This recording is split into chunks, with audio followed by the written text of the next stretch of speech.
জুলাই আন্দোলনকে অবমাননা ও অপপ্রচারের অভিযোগ তুলে অভিনেত্রী মেহের আফরোজ শাওন এবং চলচ্চিত্র মাহিয়া মাহি ও শান্তা আফরোজা নামে এক নারীর বিরুদ্ধে শাহবাগ থানায় লিখিত একটি অভিযোগ দায়ের করা হয়। শুক্রবার ৩ জুলাই সকালে রাষ্ট্র সংলাপ ফোরাম নামের একটি সংগঠনের প্রতিনিধিরা এই অভিযোগ জমা দেন। শাহবাগ থানার ডিউটি অফিসার এসআই স্বপন শুক্রবার রাতে অভিযোগ পাওয়ার বিষয়টি নিশ্চিত করেন। পুলিশ জানায়, অভিযোগকারীরা লিখিত আবেদনকারীর দাবি করেছেন অভিযুক্তরা সামাজিক যোগাযোগ মাধ্যমে জুলাই আন্দোলনের স্মৃতি এবং এর শহীদদের আত্মত্যাগের বিষয়ে অবমাননাকর মন্তব্য ও কর্মকাণ্ড পরিচালনা করেন।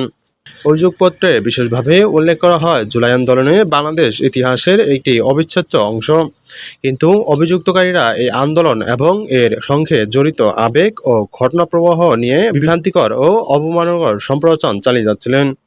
এছাড়া শান্তা আফরোজা নামে ওই নারী সামাজিক যোগাযোগ মাধ্যমে জুলাই স্মৃতিস্তরকে জুতা নিক্ষেপ বা আঘাত করার একটি ভিডিও প্রকাশ করেছেন বলে অভিযোগ জানানো হয়, যার কারণে তীব্র ক্ষোভের সৃষ্টি হয়। পুলিশের পক্ষ থেকে জানানো হয়, প্রাথমিকভাবে অভিযোগটি জমা দেওয়া হয়েছে। এখন অভিযোগের সত্যতা যাচাইয়ে তদন্ত হবে। তদন্ত সাপেক্ষে প্রমাণ পাওয়া গেলে সংশ্লিষ্টদের বিরুদ্ধে আইনি পদক্ষেপ গ্রহণ করা হবে। মবের কথা বলে আপনারা সবাই রুখে দাঁড়াবেন।